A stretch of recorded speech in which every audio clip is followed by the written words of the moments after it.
क्या होता है जब एक बंद दरवाजे के पीछे की सिसकियां अनसुनी कर दी जाती हैं? जब दौलत की चकाचौंध में एक मासूम की आवाज खो जाती है। यह कहानी एक ऐसी ही हवेली की है जहां दीवारों में राज दफना थे और एक साधारण नौकरानी उन राजों और एक बच्ची की जिंदगी के बीच कद्दी थी। यह सिर्फ एक कहानी नहीं है, बल्कि एक भावनात्मक सफर है जो आपको यह सोचने पर मजबूर कर देगा कि इंसानियत की असली कीमत क्या है। तैयार हो जाइए एक ऐसी रात के लिए जो सब कुछ बदल देगी। प्रिया, उत्तर भारत के एक छोटे से गांव की लड़की अपने परिवार का पेट पालने के लिए सपनों के शहर मुंबई आई थी। उसकी दुनिया जुहू के समुद्र किनारे बसे एक आलीशान बंगले की चार दीवारी में सिमटी हुई थी। यह बंगला मशहूर बिजनेस टाइकून विक्रम कपूर का था। विक्रम एक कठोर और दबंग इंसान था, जिसकी दुनिया सिर्फ दौलत और ताकत के इर्द गिर्द घूमती थी। उसकी पत्नी मीरा एक पढ़ी लिखी और सुलझी हुई महिला थी, लेकिन अपनी शादी में फंसी हुई वह अक्सर उदास और अकेली रहती थी। उनकी 5 साल की बेटी अनाया इस विशाल घर की सबसे मासूम और अकेली सदस्य थी। कहानी की शुरुआत तब होती है जब घर में एक नई और महत्वाकांक्षी नैनी प्रिया का आगमन होता है, जिसके आने से कपूर परिवार के रिश्तों में दरारें और भी गहरी हो जाती हैं। रात के 2 बजे थे। मुंबई की उमस भरी हवा में समंदर की नमकीन महक खुली हुई थी। विक्रम कपूर के जुहू वाले बंगले में मौत जैसा सन्नाटा पसरा था, जिसे सिर्फ एयर कंडीशनर की धीमी घरघराहट तोड़ डाच रही थी। प्रिया अपने हाथों में पोछे का कपदिहा लिए इतालवी मार्बल के फर्श पर झुकी हुई थी। पार्टी खत्म हो चुकी थी, लेकिन विस्की और महंगे परफ्यूम की गंध अभी भी हवा में तैर रही थी। अचानक ऊपर के माले से एक तेज चीख सुनाई दी। यह मीरा की आवाज थी, जिसमें दर्द और बेबसी भरी हुई थी। फिर विक्रम की भारी गुस्से से भरी आवाज गूंजी। तुम्हारी हिम्मत कैसे हुई मुझसे सवाल करने की? प्रिया का दिल जोरों से धड़कने लगा। वह वहीं जम गई, सांस रोके हुए। वह जानती थी कि उसे इन मामलों से दूर रहना चाहिए, लेकिन आज की लड़ाई कुछ अलग थी। कांच टूटने की तेज आवाज आई और उसके बाद एक खामोशी जो किसी भी चीख से ज्यादा डरावनी थी। प्रिया ने डरते डरते ऊपर देखा, जहां कीमती झूमर की रोशनी में दीवारों पर नाचती परछाइयां किसी बुरे सपने जैसी लग रही थीं।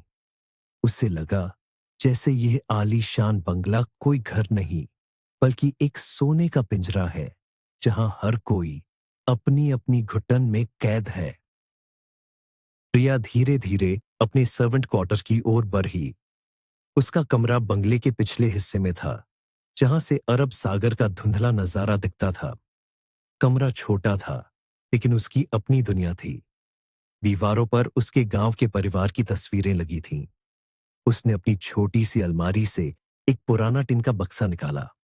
उसमें उसकी मेहनत की कमाई थी, जिसे वह अपनी छोटी बहन की पढ़ाई और मां के इलाज के लिए जोड़ी ढो रही थी। हर नोट के साथ एक सपना जो दुधा था। मुंबई की भीड़ में खुद को खो देने का डर उसे हर पल सताता था, लेकिन अपने परिवार की उम्मीदें उसे मजबूत बनाए रखती थीं। उसने खिड़की से बाहर झांका।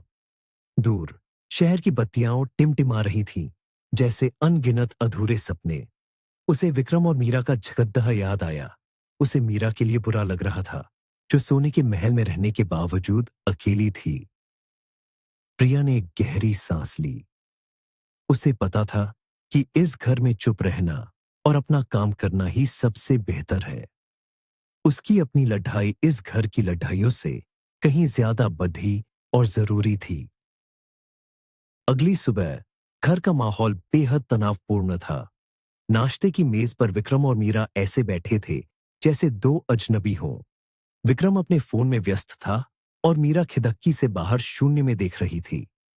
उसकी आंखों के नीचे हल्के काले घेरे रात की कहानी बयां कर रहे थे। प्रिया जब चाय परोस रही थी, तो उसके हाथ हल्के कांप रहे थे। तभी घर में नई नैनी रिया का आगमन हुआ। वह युवा, सुंदर और आत्मविश्वास से भरी हुई थी। उसके चेहरे पर एक ऐसी मुस्कान थी जो किसी को भी धोखा दे सकती थी। Good morning sir. Good morning ma'am, उसने मीठी आवाज में कहा। विक्रम ने पहली बार फोन से नजरें हटाईं और रिया को ऊपर से नीचे तक देखा। उसकी आंखों में एक अजीब सी चमक थी, जिसे प्रिया ने तुरंत भांप लिया। मीरा ने बेरुखी से सिर हिलाया। रिया छोटी अनाया का हाथ पकड़ ढक रही थी, लेकिन उसका ध्यान बच्ची पर कम और विक्रम पर ज्यादा था। प्रिया को पहली नजर में ही कुछ गद्दबदीज महसूस हुई। उसे लगा जैसे घर में एक नया तूफान आने वाला है और इस बार यह तूफान सब कुछ तबाह कर देगा। दिन बीतते गए और प्रिया का शक यकीन में बदलने लगा। रिया सिर्फ नाम की नैनी थी। उसका ज्यादातर वक्त अनाया के साथ नहीं, बल्कि विक्रम के इर्द गिर्द गुजरता था। वह विक्रम के ऑफिस के कपड़े डीढे तय करती, उसकी मीटिंग्स के बारे में पूछती और अक्सर देर रात तक उसके स्टडी रूम में काम में मदद करती। घर के बाकी नौकरों के बीच कानाफूसी शुरू हो गई थी। हर कोई देख सकता था कि क्या चल रहा है, लेकिन किसी में भी आवाज उठाने की हिम्मत नहीं थी। मीरा और ज्यादा चुप हो गई थी। वह अब अपना ज्यादातर वक्त अपने कमरे में हाथ में वाइन का गिलास लिए गुजारती। उसकी हंसी, जो कभी इस घर में गूंजती थी, अब कहीं खो गई थी। एक शाम प्रिया जब बगीचे में कपादढ़े सुखा रही थी, तो उसने मीरा को पूल के पास अकेले बैठे देखा। वह चुपचाप रो रही थी। प्रिया का मन हुआ कि जाकर उसे सांत्वना दे, लेकिन वह अपनी सीमाओं को जानती थी। उसने बस दूर से देखा, यह सोचते हुए कि कैसे दौलत भी खुशी की गारंटी नहीं दे सकती। अनाया पर इस बदलते माहौल का सबसे बुरा असर पडीडीडीएच रहा था। वह एक सहमी हुई और चुप रहने वाली बच्ची बन गई थी। रिया उस पर अक्सर चिल्लाती थी और छोटी छोटी गलतियों पर उसे डांटती थी, खासकर जब विक्रम आसपास नहीं होता था। एक रात प्रिया जब अपनी शिफ्ट खत्म करके जा रही थी, तो उसने अनाया के कमरे से धीमी सिसकियों की आवाज सुनी।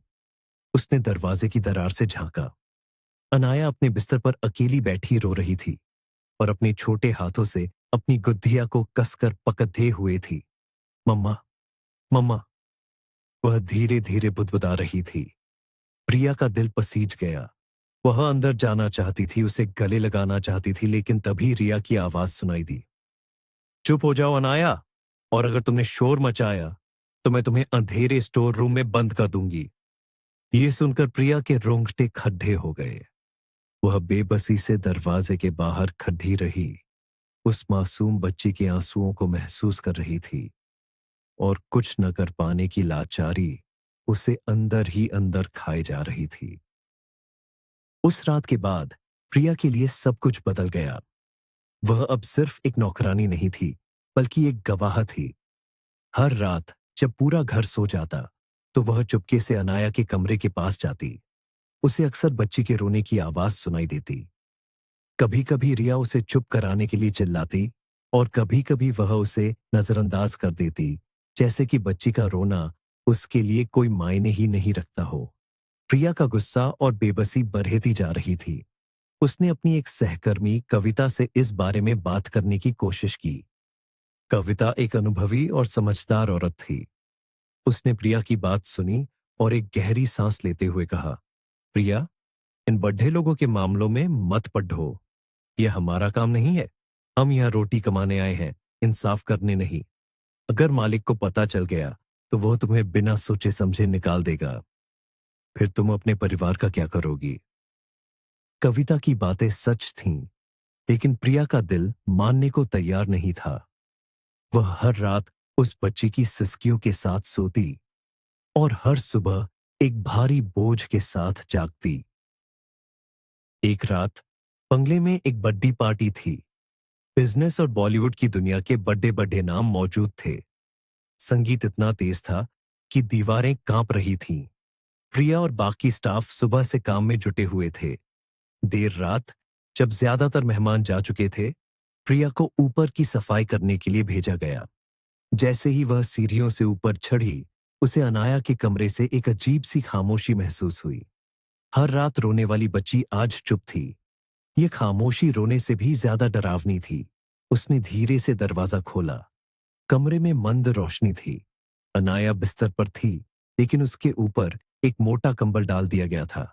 जिसने उसे पूरी तरह से ढक दिया था। प्रिया का दिल किसी अनहोनी की आशंका से कांप उठा। वह तेजी से बिस्तर की ओर बढ़ी और कंबल हटाया। अनाया का चेहरा आंसुओं से भीगा हुआ था। उसकी सांसें बहुत धीमी चल रही थीं और उसका शरीर ठंडा पड़ डी डी डी एच रहा था। ऐसा लग रहा था जैसे रिया ने उसे चुप कराने के लिए कंबल से उसका मुंह दबा दिया हो। प्रिया के पैरों तले जमीन खिसक गई। एक पल के लिए उसे समझ नहीं आया कि वह क्या करे। उसका पूरा शरीर गुस्से और डर से कांप रहा था। उसने जल्दी से अनाया को अपनी गोद में उठाया। बच्ची ने अपनी आंखें खोली और कमजोर आवाज में फुसफुसाई, पानी। प्रिया तुरंत रसोई की ओर भागी। नीचे विक्रम और रिया कुछ बचे हुए मेहमानों के साथ हंस बोल रहे थे। उन्हें इस बात की कोई खबर नहीं थी कि ऊपर क्या हुआ है। प्रिया ने जल्दी से अनाया को पानी पिलाया और उसे सीने से लगा लिया। बच्ची की कांपती हुई सांसें उसे महसूस हो रही थी। इसी पल प्रिया ने फैसला कर लिया। वह अब और चुप नहीं रह सकती थी। यह अब सिर्फ नौकरी का सवाल नहीं था। यह एक मासूम की जिंदगी का सवाल था। वह इस बच्ची को इस नर्क में मरने के लिए नहीं छोड़ डरा सकती थी। उसने तय कर लिया कि वह अनाया को यहां से दूर ले जाएगी, चाहे इसका अंजाम कुछ भी हो। प्रिया ने बिना कोई आवाज किए अनाया को अपनी शॉल में लपेटा। उसने बच्ची के कुछ जरूरी कपड़े और दूध की बोतल एक छोटे से बैग में डाली। उसका दिमाग तेजी से काम कर रहा था। उसे पता था कि मुख्य दरवाजे से निकलना नामुमकिन है। उसने पीछे के दरवाजे का रास्ता चुना, जो बगीचे से होकर गुजरता था और सीधे सर्विस लेन में खुलता था। हर कदम एक जोखिम था। बंगले के गार्ड्स गश्त कर रहे थे। प्रिया ने गहरी सांस ली और अनाया को कसकर पकड़ दो एच लिया। डरो मत बेटा, मैं तुम्हारे साथ हूं। उसने बच्ची के कान में फुसफुसाया। वह दीवारों के सहारे परछाइयों में छिपते हुए बगीचे तक पहुंची। रात की खामोशी में झिंगुरों की आवाज भी बहुत तेज लग रही थी। सर्विस लेन का गेट करीब था। उसने धीरे से गेट की कुंडी खोली। एक तेज चरमराती आवाज हुई और प्रिया का दिल मुंह को आ गया। उसने पीछे मुड़कर देखा। बंगले की रोशनियां अभी भी जल रही थीं। किसी ने उसे नहीं देखा था। उसने आखिरी बार उस सोने के पिंजरे को देखा और अंधेरी गली में गुम हो गई। मुंबई की रातें कभी सोती नहीं हैं। प्रिया अनाया को सीने से लगाए संकरी और अंधेरी गलियों से गुजर रही थी। ऑटो रिक्शा की हेडलाइट्स और कुत्तों के भौंकने की आवाजें माहौल को और भी डरावना बना रही थीं। अनाया अब शांत थी, शायद इस अनजान सुरक्षा के एहसास में सो गई थी। प्रिया को नहीं पता था कि वह कहाँ जा रही है। उसके पास ज्यादा पैसे नहीं थे। वे बस उस बंगले से दूर जाना चाहती थी। चलते चलते वह एक छोटे से पुराने होटल के पास पहुंची। उसने अपनी बची खुची जमा पूंजी से एक रात के लिए कमरा लिया। कमरा सीलन भरा और छोटा था, लेकिन उस आलीशान बंगले से ज्यादा सुरक्षित महसूस हो रहा था। उसने अनाया को बिस्तर पर लिटाया। बच्ची के मासूम चेहरे को देखकर उसकी आंखों में आंसू आ गए। उसने क्या कर दिया था? यह अपहरण था। कानून की नजर में वह एक अपराधी थी। डर की एक लहर उसके पूरे शरीर में दौड़ गई। लेकिन फिर उसने अनाया की शांत सांसों को सुना और उसे लगा कि उसने जो भी किया सही किया। अगली सुबह प्रिया की आंख सूरज की पहली किरण के साथ खुली। रात भर वह डर के मारे सो नहीं पाई थी। उसने तुरंत अपना छोटा सा कीपैड वाला फोन निकाला और अपनी सहकर्मी कविता को फोन किया। घंटी बजती रही और हर घंटी के साथ प्रिया की धड़ाहकने तेज होती जा रही थी। आखिर में कविता ने फोन उठाया। उसकी आवाज में घबराहट थी। प्रिया, तुम कहाँ हो? यहां तो हंगामा मचा हुआ है। पुलिस आई है। विक्रम साहब ने तुम्हारी तस्वीर दिखाकर कहा है कि तुमने अनाया को किडनैप कर लिया है। यह सुनकर प्रिया के हाथ पैर ठंडे पड़ी एच गए। कविता, मेरी बात सुनो। रिया बच्ची को मार डालती। मैंने उसे बचाया है, प्रिया ने रोते हुए कहा। प्रिया, तुम पागल हो गई हो। वे तुम्हें जेल में डाल देंगे। तुम तुरंत बच्ची को वापस ले आओ। कविता चिल्लाई। नहीं कविता, मैं ऐसा नहीं कर सकती। क्या तुम क्या तुम मीरा मैम का नंबर ढूंढ सकती हो? मुझे उनसे बात करनी है। वही मेरी मदद कर सकती हैं। प्रिया ने उम्मीद से कहा। फोन की दूसरी तरफ एक लंबी खामोशी छा गई। कविता ने कुछ देर सोचने के बाद कहा, ठीक है प्रिया, मैं कोशिश करती हूं। मैडम की पुरानी डायरी उनके कमरे में है, शायद उसमें नंबर मिल जाए, लेकिन वादा करो कि तुम कोई और बेवकूफी नहीं करोगी। प्रिया ने कांपती आवाज में वादा किया। फोन कट गया। अब इंतजार का समय था और हर गुजरता पल प्रिया के डर को बढ़ा रहा था। वह कमरे में इधर उधर टहलने लगी। अनाया अब जाग चुकी थी और भूखी थी। प्रिया ने उसे बैग से निकालकर बिस्कुट दिए। बच्ची ने बिना कोई सवाल किए चुपचाप खाना शुरू कर दिया। उसकी आंखों में न कोई डर था, न कोई शिकायत। शायद उसे प्रिया के साथ सुरक्षित महसूस हो रहा था। प्रिया उसके पास बैठ गई और उसके बालों को सहलाने लगी। वह सोच रही थी कि मीरा उसकी बात पर यकीन करेगी भी या नहीं। क्या होगा अगर उसने भी उसे ही गलत समझा? इन सवालों का कोई जवाब नहीं था, सिवाय इंतजार के। लगभग 1 घंटे बाद प्रिया के फोन पर एक मैसेज आया। ये कविता का था। उसमें मीरा का नंबर था। प्रिया के हाथों ने जैसे नई जान पकड़ डीएच ली।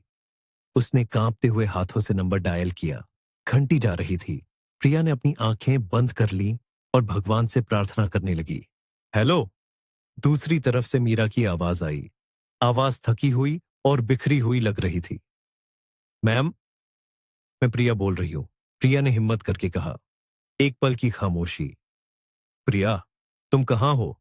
तुम अनाया को कहां ले गई हो? विक्रम तुम्हें जिंदा नहीं छोड़ देगा। मीरा की आवाज में गुस्सा और डर दोनों था। मैम, प्लीज मेरी बात सुनिए। अनाया यहां मेरे साथ सुरक्षित है। उस रात रिया ने उसे और प्रिया ने एक ही सांस में सब कुछ बता दिया। कंबल वाली घटना, बच्ची की ठंडी पर ढलती सांसें, सब कुछ। वह बोलती रही और रोती रही। मीरा चुपचाप सुनती रही। उसकी खामोशी किसी भी जवाब से ज्यादा भारी लग रही थी। मीरा ने एक लंबी गहरी सांस ली। जब वह बोली तो उसकी आवाज में एक अजीब सा ठहराव था। तुम अभी कहाँ हो प्रिया? प्रिया ने झिझकते हुए उसे होटल का पता बताया। वहीं रुको, कहीं मत जाना, मैं आ रही हूं। और किसी पर भरोसा मत करना, पुलिस पर भी नहीं। फोन कट गया। प्रिया को समझ नहीं आ रहा था कि वह राहत महसूस करे या और ज्यादा डर जाए। मीरा आ रही थी, लेकिन क्यों? क्या वह उसकी मदद करने आ रही थी या उसे पुलिस के हवाले करने? प्रिया ने अनाया को कसकर गले लगा लिया। अब जो भी होगा, वे दोनों साथ में उसका सामना करेंगे। उसने खिड़की के पर्दे से बाहर झांका। नीचे सड़क पर रोजमर्रा की भाग दौड़ जारी थी, जैसे दुनिया में कुछ भी नहीं बदला था। लेकिन प्रिया की दुनिया हमेशा के लिए बदल चुकी थी। वह अब सिर्फ एक नौकरानी नहीं थी, बल्कि एक भगोड़ी अपराधी थी, जिसके हाथ में एक अरबपति की बेटी की जिंदगी थी। इस बीच कपूर बंगले में पुलिस की जांच चल रही थी। इंस्पेक्टर रोहन शर्मा, एक युवा और तेज तर्रार ऑफिसर, मामले को संभाल रहा था। उसने विक्रम कपूर और रिया दोनों से पूछताछ की। विक्रम गुस्से से लाल था और बार बार प्रिया को गालियां दे रहा था। कह रहा था कि वह पैसों के लिए उसकी बेटी को उठाकर ले गई है। रिया मगरमच्छ के आंसू बहा रही थी। मैं तो बस 2 मिनट के लिए बाथरूम गई थी सर। वापस आई तो देखा कि अनाया और प्रिया दोनों गायब हैं। वह लड़ीडेज की बहुत शातिर है सर। वह ऐसे अभिनय कर रही थी जैसे उसे अनाया की बहुत चिंता हो। लेकिन इंस्पेक्टर रोहन को कुछ खटक रहा था। एक साधारण सी नौकरानी, जिसका कोई आपराधिक रिकॉर्ड नहीं है, अचानक एक अरबपति की बेटी को क्यों अगवा करेगी? और ये नैनी, इसके आंसू जितने ज्यादा थे, इसकी आंखों में चिंता उतनी ही कम नजर आ रही थी। रोहन ने बंगले के बाकी स्टाफ से भी बात करने का फैसला किया। रोहन ने कविता को पूछताछ के लिए बुलाया। कविता डरी हुई थी, लेकिन रोहन ने उससे नरमी से बात की। देखिए, मैं जानता हूं आप लोग डरे हुए हैं, लेकिन अगर आप सच नहीं बताएंगी तो एक मासूम लड़ी डीएचकी की जान खतरे में पड़ी डीएच सकती है। प्रिया कैसी लड़ी हैच की थी? कविता ने एक पल के लिए सोचा। उसे प्रिया का चेहरा याद आया, उसकी चिंता याद आई। उसने फैसला किया कि वह सच का साथ देगी। साहब, प्रिया बहुत अच्छी लड़ी इराकी है। वह ऐसा कभी नहीं कर सकती। वह तो वह तो अनाया बच्ची की बहुत चिंता करती थी। फिर कविता ने धीरे धीरे सब कुछ बताना शुरू कर दिया। रिया का व्यवहार, विक्रम के साथ उसका रिश्ता, और कैसे अनाया अक्सर रात में रोती थी। ये सुनकर रोहन का शक और भी गहरा हो गया। उसे यकीन हो गया कि यह मामला उतना सीधा नहीं है जितना दिख रहा है। उसे प्रिया का फोन रिकॉर्ड मिला, जिससे उसे होटल की लोकेशन का पता चल गया। इससे पहले कि पुलिस होटल पहुंचती, मीरा वहां पहुंच गई। उसने एक साधारण सी सलवार कमीज पहनी थी और चेहरे को दुपट्टे से ढका हुआ था, ताकि कोई उसे पहचान न सके। उसने दरवाजा खटखटाया। प्रिया ने डरते डरते दरवाजा खोला। मीरा को देखते ही वह रो पड़ी। मीरा ने अंदर आकर उसे गले लगा लिया। शांत हो जाओ प्रिया, तुमने बहुत बहादुरी का काम किया है। फिर उसकी नजर अनाया पर पड़ी, जो बिस्तर पर खेल रही थी। मीरा दौड़कर उसके पास गई और उसे कसकर चूम लिया। महीनों बाद मां और बेटी एक साथ थे। हमें यहां से निकलना होगा। विक्रम और पुलिस किसी भी वक्त यहां पहुंच सकते हैं, मीरा ने जल्दी से कहा। उसने प्रिया को एक बैग दिया। इसमें कुछ पैसे और कॉपी दिए हैं। तुम अनाया को लेकर मेरे फार्म हाउस पर चली जाओ। मैं तुम्हें पता मैसेज करती हूं। मैं यहां रुककर सब संभालती हूं। प्रिया हैरान थी। लेकिन मैम, आप? मीरा की आंखों में एक नई चमक थी, एक दृढ़ता जो प्रिया ने पहले कभी नहीं देखी थी। अब चुप रहने का वक्त खत्म हो गया है प्रिया। अब लड़ने का वक्त है। जैसे ही प्रिया और अनाया टैक्सी से फार्म हाउस के लिए निकली, पुलिस की गाड़ियां सायरन बजाती हुई होटल पहुंच गईं। उनके साथ विक्रम और रिया भी थे। इंस्पेक्टर रोहन ने दरवाजा तोड़ा। कमरा खाली था। विक्रम गुस्से से चिल्लाया, वह भाग गई। मैंने कहा था ना कि वह शातिर है। रोहन ने कमरे का मुआयना किया। उसे बिस्तर पर अनाया का एक छोटा सा खिलौना मिला।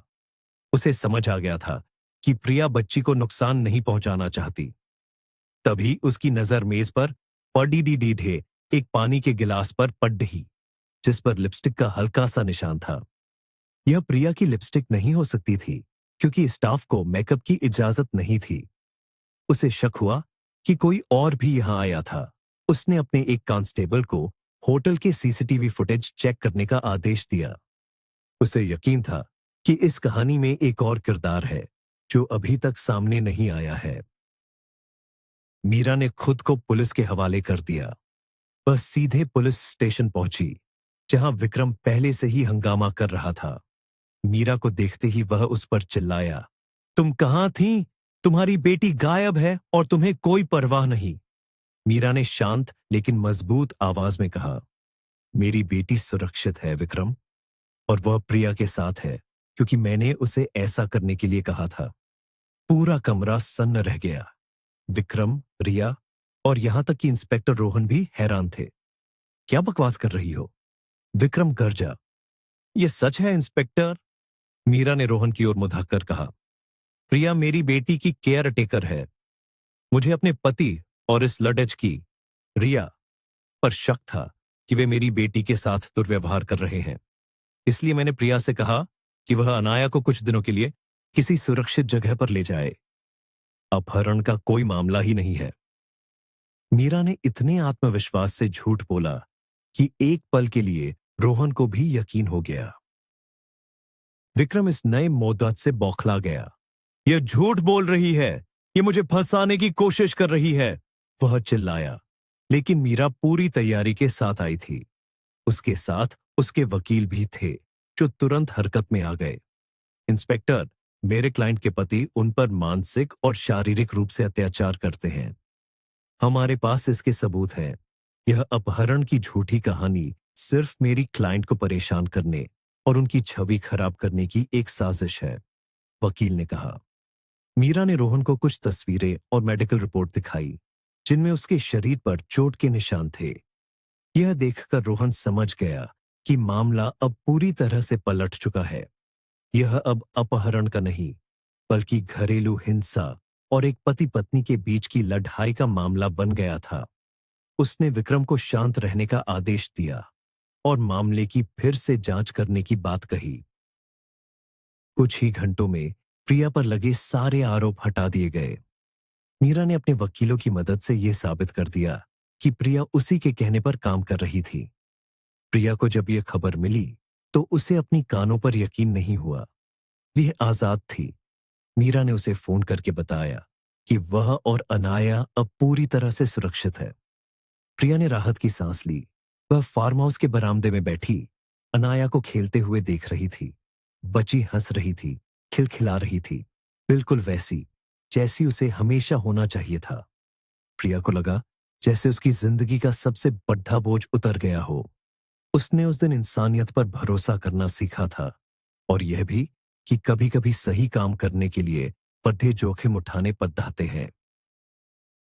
अगले दिन प्रिया और अनाया बंगले में वापस आ गए, लेकिन अब यह बंगला पहले जैसा नहीं था। कोर्ट के आदेश पर विक्रम को घर छोड़ डाचकर जाना पड़ रहा था, जब तक कि तलाक का मामला सुलझ नहीं जाता। प्रिया को नौकरी से निकाल दिया गया था। अब घर की मालकिन मीरा थी और घर में एक अजीब सी शांति थी। मीरा ने प्रिया को अपने पास बुलाया। प्रिया, मैं तुम्हारा एहसान कभी नहीं चुका सकती। तुमने जो किया वह कोई नहीं कर सकता था। उसने प्रिया के हाथ में एक लिफाफा थमाया। यह तुम्हारी बहादुरी के लिए एक छोटा सा इनाम है। इससे तुम मुंबई में अपना एक छोटा सा घर खरीद सकती हो, जैसा तुम हमेशा चाहती थी। प्रिया ने लिफाफा खोला। उसमें एक चेक था, जिसकी रकम देखकर उसकी आंखें फटी की फटी रह गईं। यह उसके सपनों से कहीं ज्यादा था। प्रिया ने रोते हुए मीरा को धन्यवाद दिया। और एक और बात, मीरा ने मुस्कुराते हुए कहा, मैं चाहती हूं कि तुम अनाया की नैनी बनकर यहीं रहो। एक केयर टेकर की तरह नहीं, बल्कि एक बड़ी बहन की तरह, एक परिवार के सदस्य की तरह। प्रिया के लिए इससे बड़ी खुशी की बात कोई और नहीं हो सकती थी। उसने तुरंत हाँ कर दी। उस दिन कविता और बाकी स्टाफ ने मिलकर एक छोटी सी पार्टी की। सब लोग प्रिया की वापसी से खुश थे। कविता ने उसे गले लगाकर कहा, मैं गलत थी प्रिया। तुमने साबित कर दिया कि हिम्मत और सच्चाई की हमेशा जीत होती है। प्रिया मुस्कुराई। उसकी आंखों में खुशी के आंसू थे। उसने अपनी जिंदगी में पहली बार महसूस किया कि उसने कुछ सही और बड़ा काम किया है। कुछ हफ्तों बाद प्रिया को इंस्पेक्टर रोहन का फोन आया। हेलो प्रिया जी, मैं बस ये जानने के लिए फोन कर रहा था कि आप और अनाया कैसे हैं। उसने झिझकते हुए कहा। प्रिया को उसकी आवाज सुनकर अच्छा लगा। हम ठीक हैं इंस्पेक्टर, आपकी मदद के लिए बहुत बहुत शुक्रिया। आप मुझे रोहन कह सकती हैं, उसने कहा। और मैं सोच रहा था कि अगर आप बुरा न माने तो क्या हम एक कप कॉफी के लिए मिल सकते हैं। प्रिया एक पल के लिए चुप हो गई, फिर मुस्कुराई। हाँ, क्यों नहीं। उनकी पहली मुलाकात एक छोटी सी कैफे में हुई। उन्होंने बहुत सारी बातें की। रोहन ने बताया कि वह उसके साहस से कितना प्रभावित हुआ था। प्रिया ने उसे अपने सपनों और अपने परिवार के बारे में बताया। यह एक नई और खूबसूरत दोस्ती की शुरुआत थी। समय बीतता गया। मीरा ने विक्रम से तलाक ले लिया और अपने बिजनेस को सफलतापूर्वक संभाल लिया। वह अब एक मजबूत और आत्मनिर्भर महिला थी और एक बहुत अच्छी मां भी। अनाया अब एक खुशमिजाज और चुलबुली बच्ची थी जो प्रिया से बहुत प्यार करती थी। प्रिया ने पैसों से बांद्रा में एक छोटा सा सुंदर सा फ्लैट खरीद लिया था, लेकिन वह अभी भी मीरा के साथ ही रहती थी, क्योंकि वह अनाया को छोड़ दाच कर नहीं जाना चाहती थी। उसका और रोहन का रिश्ता दोस्ती से आगे बढ़कर प्यार में बदल गया था। रोहन अक्सर उससे मिलने बंगले पर आता था और अनाया के साथ खेलता था। घर का माहौल अब पूरी तरह से बदल चुका था। यहां अब डर और तनाव की जगह हंसी और खुशियां थीं। एक शाम प्रिया और रोहन मरीन ड्राइव पर बैठे समंदर की लहरों को देख रहे थे। हवा में हल्की ठंडक थी और आसमान में तारे टिमटिमा रहे थे। रोहन ने प्रिया का हाथ अपने हाथ में लिया। प्रिया, जब मैं तुमसे पहली बार पुलिस स्टेशन में मिला था तो मुझे लगा था कि तुम एक अपराधी हो, लेकिन जब मैंने तुम्हारी कहानी जानी तो मुझे एहसास हुआ कि तुम एक हीरो हो। प्रिया मुस्कुराई। मैं कोई हीरो नहीं हूं रोहन, मैंने बस वही किया जो मुझे सही लगा। तुम मेरी हीरो हो, उसने धीरे से कहा। प्रिया, क्या तुम मुझसे शादी करोगी?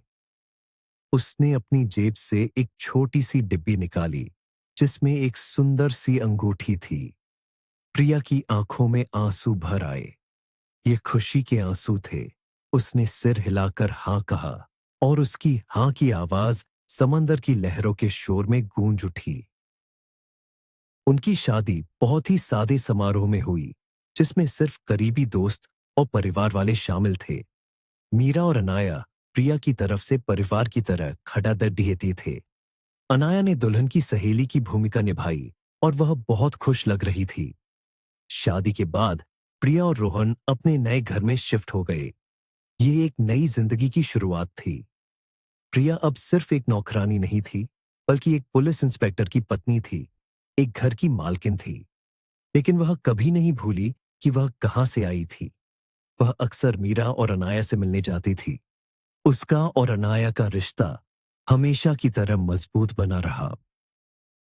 एक दिन प्रिया को अखबार में एक खबर दिखी। विक्रम कपूर को धोखाधड़ी और वित्तीय घोटाले के आरोप में गिरफ्तार कर लिया गया था। मीरा ने उसके खिलाफ सबूत पेश किए थे, जिससे यह साबित हो गया था कि उसने कंपनी में बहुत बद्धा गबन किया था। रिया, जो इस घोटाले में उसकी साथी थी, वह भी पकड़ दी गई थी। उन्हें पढ़कर प्रिया को एक अजीब सा सुकून मिला।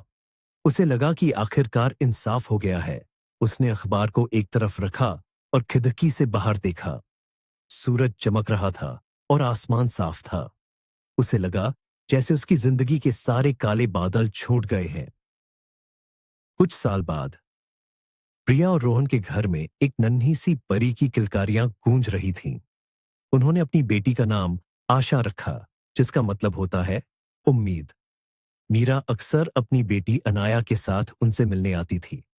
दोनों बच्चियां एक दूसरे के साथ खेलती थीं और उन्हें देखकर लगता था जैसे दो बहनें हों।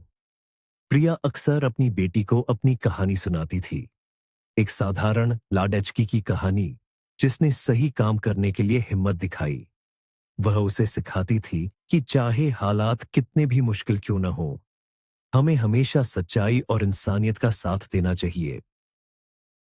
एक शाम पूरा परिवार, प्रिया, रोहन, आशा, मीरा और अनाया, जुहू बीच पर सूर्यास्त देख रहा था। सूरज धीरे धीरे समंदर में डूब रहा था और आसमान में नारंगी, गुलाबी और बैंगनी रंग बिखेर रहा था। आशा रोहन के कंधों पर बैठी हंस रही थी और अनाया प्रिया का हाथ पकड़ कर खद्दी थी। प्रिया ने उस पल को अपनी आंखों में बसा लिया। उसने एक लंबी यात्रा तय की थी, एक गांव की भोली लड़की से लेकर एक आत्मविश्वासी महिला तक। उसने सीखा था कि जिंदगी हमेशा आसान नहीं होती, लेकिन अगर आपके पास हिम्मत, प्यार और सही लोगों का साथ हो, तो आप किसी भी तूफान का सामना कर सकते हैं। और उस खूबसूरत शाम में उसे लगा कि उसकी दुनिया पूरी हो गई है। और इस तरह प्रिया की कहानी एक खूबसूरत मौद्दाज पर आकर खत्म होती है। उसने न केवल एक बच्ची की जान बचाई, बल्कि खुद के लिए भी एक नई जिंदगी बनाई। ये कहानी हमें याद दिलाती है कि दौलत और शोहरत से बढ़कर भी कुछ है, और वह है इंसानियत। एक अकेली औरत की हिम्मत ने एक घमंड से भरे साम्राज्य को हिला दिया और साबित कर दिया कि जब इरादे नेक हों, तो कायनात भी आपका साथ देती है। देखने के लिए आपका बहुत बहुत धन्यवाद। अगर आपको ये कहानी पसंद आई, तो प्लीज इस वीडियो को लाइक करें, हमारे चैनल को सब्सक्राइब करें और कमेंट्स में हमें बताएं कि आपको प्रिया का कौन सा फैसला सबसे ज्यादा प्रेरित करता है। क्या आपने कभी किसी की मदद के लिए अपनी सीमाओं से आगे बढ़ाकर कोई कदम उठाया है? हमें आपके जवाब का इंतजार रहेगा।